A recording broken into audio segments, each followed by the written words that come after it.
Fala pessoal, tudo bem? A gente está de volta aqui com Conexão CEO nos estúdios da B3 com o Leonel Andrade, que foi presidente da Losango, da Credicard, da Smiles, hoje é conselheiro da BR Distribuidora, Lojas Marisa e também tem agora uma nova profissão, palestrante. E ele vai contar para a gente um pouco sobre o que ele fala nas palestras dele e a gente vai falar ainda sobre a vida dele dentro das empresas, enfim, toda a experiência que ele teve ao longo desses anos. Leonel, muito obrigado. Obrigado a você. Me conta, e essa história de ser palestrante, não só palestrante, mas também articulista, é articulista do Neofeed também, escreve artigos. Como é que surgiu essa ideia de virar palestrante? Não, de virar palestrante, eu acho que durante toda a minha vida eu tive essa facilidade, mas nunca, obviamente, nunca exerci isso de forma profissional.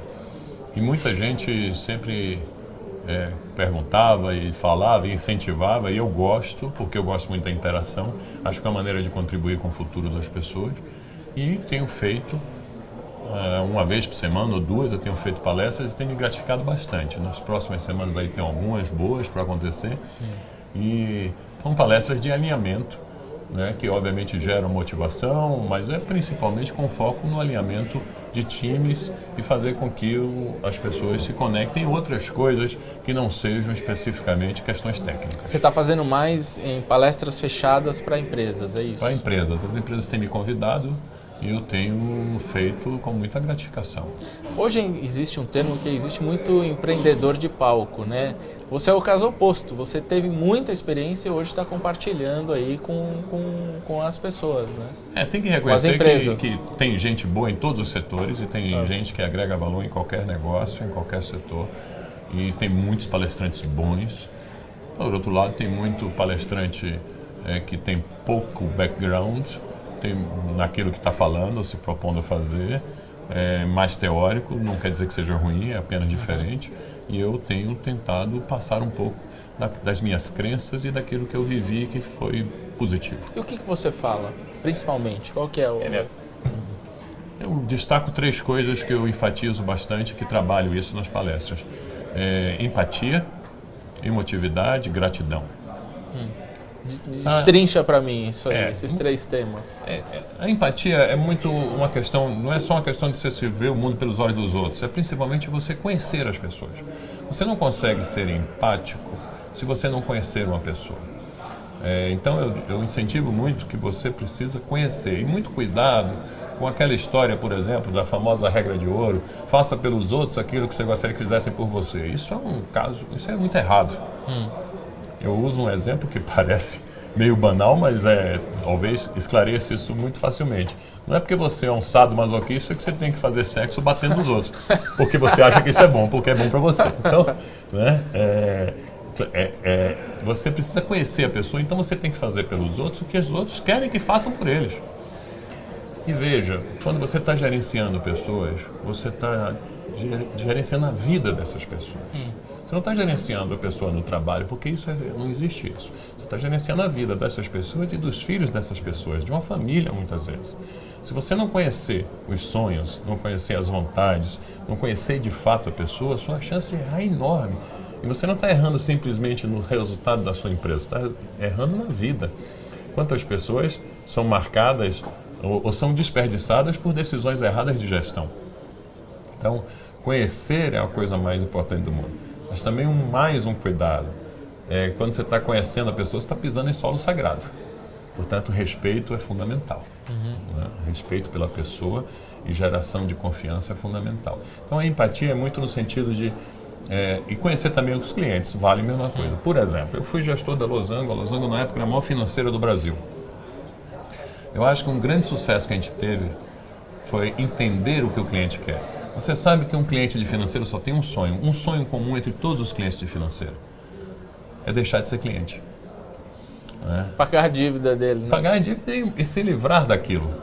Né? Não é que seja ruim, mas este é da natureza do negócio. É claro que todos os clientes de financeiro sonham em deixar de ser cliente. Então não adianta você ficar achando que você vai gerenciar uma financeira, criando programas de fidelidade, criando novos produtos para amarrar o cliente.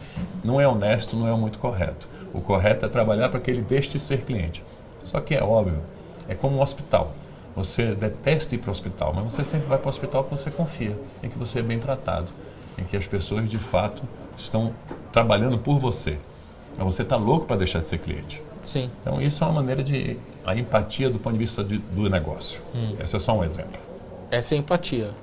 Aí você falou que tem a emotividade e o outro é a gratidão. Acho que a emotividade... Onde é que entra? A emotividade talvez seja até mais difícil de praticar, mas é mais simples talvez até de explicar. Veja bem, hoje eu escrevi um artigo sobre isso. Recordar significa passar de novo pelo coração. Você, de fato, só mantém na sua lembrança, na sua memória, aquilo que passou pelo seu coração, de bom ou de ruim. Infelizmente, a gente não consegue tirar as más lembranças, mas felizmente a gente pode viver a vida inteira e nunca vai esquecer aquilo que passou pelo seu coração do ponto de vista positivo. Você pega, por exemplo, uma pessoa, teve filho há 60 anos, ela lembra perfeitamente tudo que aconteceu naquele dia, tudo que ela fez. Mas a gente não lembra o que aconteceu semana passada. Portanto, se você quer ter uma empresa de performance de fato superior, com as pessoas engajadas, essas pessoas só se engajam através da emoção. Você pode pagar salários melhores, você vai continuar perdendo profissionais se você não fizer uma gestão que de fato leve em consideração o coração das pessoas. Então, acho que emoção o mundo está cheio de lado racional. Todos nós temos o cérebro emocional, que é o límbico, e o cérebro racional, que é o neocórtex. Pela evolução das espécies, todo mundo trabalha cada vez mais no neocórtex. Só que o neocórtex, ele é comprável. Por exemplo, a inteligência artificial vem do neocórtex. As melhores tecnologias vêm daí, a ciência vem daí. Mas isso está cada vez mais disponível, a tecnologia é cada vez mais disponível. Enquanto que o cérebro límbico, que gerencia emoções, que gerencia feições, que gerencia alegrias, que gerencia as alegrias, enfim, a emotividade de um modo geral, a gente vai perdendo capacidade de usar, principalmente no trabalho, e o sucesso está no equilíbrio. E como usar isso para conseguir atingir o coração, né, dos clientes? Você lembra de algum, durante sua carreira, algo que você tenha feito? Primeiro, sendo verdadeiro, né? Primeiro, assim, cliente feliz tem um bolso vulnerável. O cliente feliz, ele paga mais caro. Você precisa conhecer o cliente e, ao conhecer, saber o que de fato gera emoção para ele, o que de fato gera valor. Porque, usei um exemplo recente, o Flamengo acabou de ser campeão de tudo, esse fim de semana fantástico do Flamengo. Se você é torcedor do Flamengo, você está predisposto a pagar uma fortuna por uma camisa do Flamengo nesse momento. Se você não é torcedor, você não paga nada e a camisa é feita do mesmo material, para mim ou para você.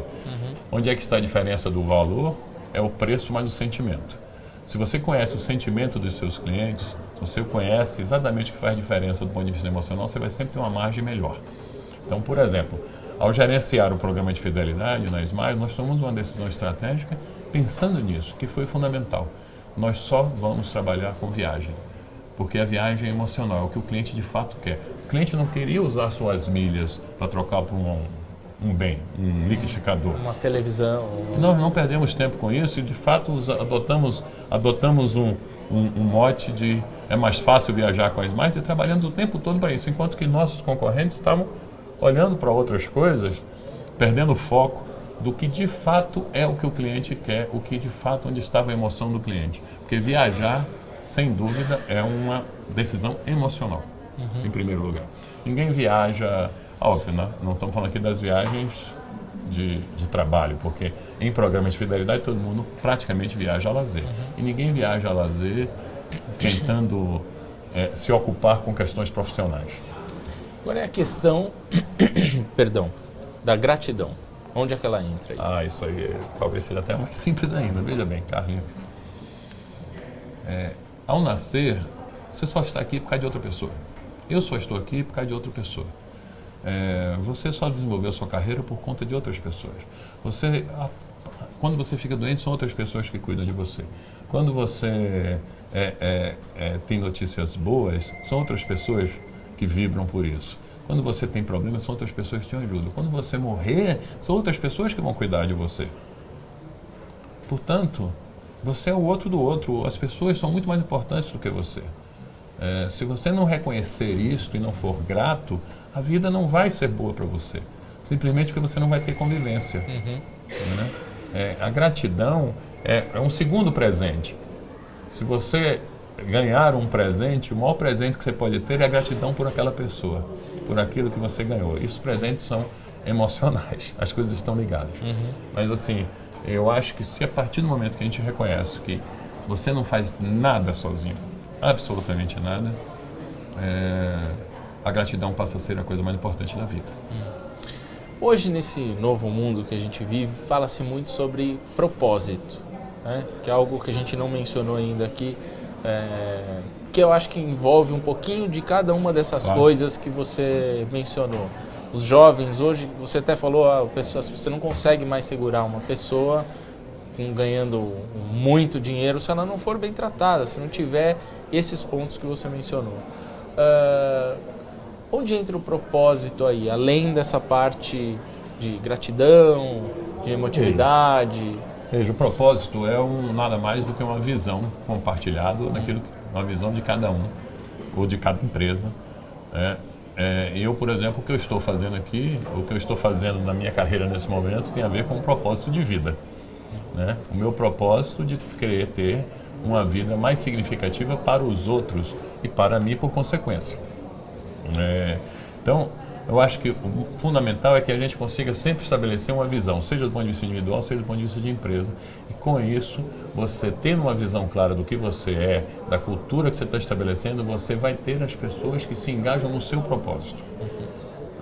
Mas a diferenciação, o maior diferencial de propósito está sempre na liderança.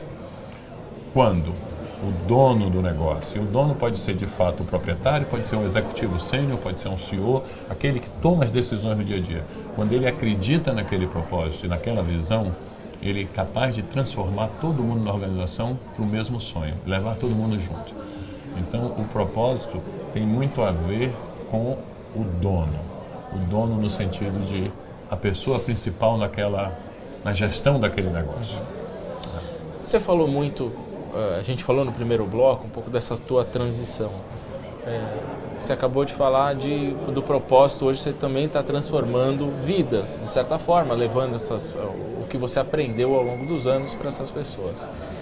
E do ponto de vista pessoal seu, a gente sabe que os CEOs de grandes empresas trabalham muitas horas, tem o glamour do cargo, mas por trás tem muito trabalho, tem muito esforço, muito suor. Hoje você consegue ter uma vida mais equilibrada? De que forma mudou a sua vida? Tem mudado. Primeiro, a gente fez um plano, eu com minha família, meus filhos, minha esposa, de como usar melhor meus próximos tempos. Eu adoro viajar. Acho que é por isso, inclusive, que eu tive uma satisfação gigantesca de gerenciar isso mais. Mas eu adoro viajar, minha esposa também, então agora a gente tem tempo para viajar. A gente tem viajado bastante. E viajado para pesquisar, para conhecer culturas, e temos aí uma programação de viagens muito, muito grande. Eu adoro ler, adoro estudar, tenho tido muito mais tempo para isso. Eu estou mais para o que o Domênico de Masi chama de ócio criativo, né? Estou conseguindo escrever. Sobre isso eu vou falar um pouco, porque você é responsável por isso. Eu tenho conseguido me dedicar mais às coisas que estão no meu coração. Mas eu também tenho estado bastante ocupado, eu tenho conversado com muitas pessoas, eu tenho trabalhado em alguns outros projetos, mas é óbvio que com muito menos estresse do resultado imediato que é do típico de um CEO. Eu não sei dizer e não pretendo dizer se eu nunca mais vou voltar. Neste momento eu estou muito bem fazendo o que eu estou fazendo e curtindo uma coisa que eu realmente tive muito pouco, tempo. Né? Um grande amigo, o Cássio Casseb, falou para mim, acho que foi muito importante nessa transição, ele falou: Leonel, o ativo que vai mais te fazer falta é tempo da agora em diante. Você já teve muito poder, embora eu não seja, sempre fui uma pessoa muito tranquila em relação a isso, você já teve muito poder, você já teve, graças a Deus, condição financeira te propicia isso hoje, fruto do seu trabalho, e o tempo é agora o recurso mais escasso, então talvez valha a pena trabalhar mais por isso agora. Mais aproveitar o seu tempo. Mais aproveitar naquilo que são as minhas forças pessoais. Né? E a família? Você até tocou nesse ponto da família, que você conversou bastante. Como que pesa a família nas suas decisões? Pesa muito porque, obviamente, é a única coisa que eu tenho em qualquer momento. Né? Pesa muito. Eu tenho 4 filhos, meus filhos estão grandes. O meu mais novo está fazendo vestibular agora, os outros já são casados, tem um até que está morando fora do Brasil. E não tenho neto. Eu estou num momento de transição também de carreira familiar muito importante. Como eu não tenho neto, eu não tenho muito... E meus filhos estão vivendo outros momentos, então eu tenho tempo para viajar, por exemplo. Né? E é bom que cada reencontro é muito positivo. A minha esposa, ela é deste ramo, ela é coaching, ela é uma profissional de RH muito reconhecida a vida inteira nisso. Portanto, acho que agora a gente tem até conversado mais, um agrega muito mais valor para o outro. Eu não sou muito do individual, eu sou muito do coletivo, enfim. E a gente tem viajado bastante, tem aproveitado muita coisa boa. A gente até tocou aqui no assunto, você é colunista do Neofeed. Isso. E eu queria falar de um dos artigos que você escreveu que eu achei muito interessante, que é sobre o feedback. Primeiro que você me contasse um pouco como tem sido esse processo de escrever, se você já tinha esse costume de escrever, e me falasse depois sobre esse artigo específico do feedback. Sambrana, eu não sei se eu já falei isso para você, mas você é o responsável por isso, porque eu lembro que eu nunca tinha escrito nada, não de forma regular. Eu leio compulsivamente a vida inteira, eu sempre amei ler e leio compulsivamente. Eu não lembro de uma data em que eu não estivesse lendo um livro, porque eu termino um, começo outro sempre. Mas eu nunca tinha praticado a escrita. E você um dia brincando comigo, num almoço, querendo saber o que eu ia fazer da vida, você me desafiou, por que você não escreve? E me deu até um prazo para isso, na brincadeira, que eu levei a sério, fiz. E tenho isso como exemplo, porque se você está vivo ainda dá tempo, para qualquer coisa. E o que você fez comigo ali é o que eu faço com muita gente, é desafiar. O desafio que gera o inconformismo e que gera o próximo passo. Mas enfim, tem me dado muita gratificação, as pessoas estão gostando, as pessoas comentam, ajudam, e toda terça-feira a gente publica um artigo novo e tem ido muito bem. O artigo específico que você falou sobre feedback, eu acho que tem algumas coisas fundamentais. Primeiro, todo mundo adora feedback, mas o feedback, antes de mais nada, tem que ser visto como sua capacidade de gerar valor para o futuro, não para trás. Nem gosto muito desse termo, porque parece que você está sempre olhando para trás. É o feedback. Né? Se você conseguir, através do feedback, que não precisa ser formal, que é coisa de todo santo dia na sua gestão, conseguir direcionar as pessoas para irem para frente, progredirem. Claro que você pode analisar coisas do passado, mas pensa sempre no seguinte: o que é que através desta avaliação ou desta leitura deste momento nós estamos plantando para o futuro, para que essa pessoa mude, para que essa pessoa evolua e com isso agregue mais valor para a comunidade, para o negócio, para todo mundo. Não é ficar apontando o dedo na ferida, né? Não é ficar apontando o dedo na ferida, porque obviamente isso agrega muito pouco valor para a pessoa e até para o próprio negócio. Né? Acho que feedback é um compromisso que você está firmando para o futuro. Porque tem até empresa que tem o dia do feedback, né? Você sabe por quê? Eu acho que pode ser válido, mas é muito porque é a única maneira que muitas empresas encontram de fazer as pessoas darem feedback. As pessoas não têm essa disciplina, não têm este hábito, porque elas conversam pouco, porque elas interagem pouco. É isso que eu ia te perguntar. Será que tem pouco hábito, porque também não tem abertura para isso, com os gestores? Veja, a feedback é a coisa mais honesta que você pode ter com uma pessoa. Desde que você, de fato, não mire na pessoa, você mire no problema, mire no que você precisa desenvolver. Mire, não digo, quando não mirar na pessoa, é não punir, não usar aquilo como uma ferramenta punitiva, é uma ferramenta evolutiva. Se você consegue todo santo dia ter interação e prática e não precisa ser formal, se você está vendo algum subordinado ou algum colega seu fazendo algo que não está bem alinhado, a coisa mais honesta do mundo é chamar essa pessoa e falar. Também, se você está vendo alguém fazendo alguma coisa muito boa, a coisa mais honesta do mundo é reconhecer e parabenizar. Porque a melhor maneira de motivar uma pessoa é reconhecer as coisas positivas. Não vou dizer que isso é simples, não é simples. Mas quando você começa a transformar isso numa prática, isso se torna um hábito e aí se torna simples. As empresas adotam o dia do feedback simplesmente porque não conseguem gerenciar ou não conseguem desenvolver. Aliás, acho que as empresas investem muito pouco na questão comportamental. E este é o maior sucesso que a empresa pode ter. São as questões comportamentais. As questões comportamentais são mais importantes que as questões técnicas. Você acha que as pessoas, principalmente no Brasil, levam muito para o lado pessoal? Por exemplo, um feedback que seja profissional, levam para o lado pessoal e ficam chateadas? Olha, as pessoas... Você falou do Brasil, talvez por uma cultura latina, nós somos pessoas mais emotivas, mais passionais, né? Eu trabalhei em multinacionais, em americanos, ingleses. Por outro lado, nessas empresas as pessoas têm muito menos apego à empresa, ao negócio e ao próprio chefe, né? O que gera muito menos compromisso. Aqui a gente consegue gerar muito mais dor de dono através dessa emoção. Por outro lado, você tem que ter um pouco mais de cuidado no tratar das pessoas. Mas é muito simples. Trate olhando o que de fato a pessoa precisa. E parta de si próprio, porque todos nós temos chefe. Todos nós somos consumidores. Todos nós sabemos o que nos faz mal. E quantas vezes a gente trata uma pessoa sem olhar se fôssemos nós. Né? Mas olhe para esta pessoa como... Seu sucesso está nessa pessoa. Por isso, inclusive, a questão de gratidão. Seu sucesso não está em você sozinho, principalmente no mundo corporativo, você não vai para lugar absolutamente nenhum. Você mencionou que você lê muito. Quantos livros você lê por ano? Cerca de 50 livros 50 livros por ano. A vida inteira, isso há 40 anos. Mais de um livro por mês. Aí. Há 40 anos, um livro por semana. Mais de um, um livro por semana. Há 40 anos, desde garoto. Foi um hábito que eu peguei de um irmão meu, da minha mãe, um hábito familiar, enfim. E no que isso te ajuda? Hoje eu acho que é importante mencionar isso, porque hoje muito se cultua a ignorância. No que isso te ajuda? No que isso ajudou na tua carreira? Bom, primeiro ajuda a ter referências, porque eu leio um pouco de tudo, eu sou historiador e adoro história. Leio muito...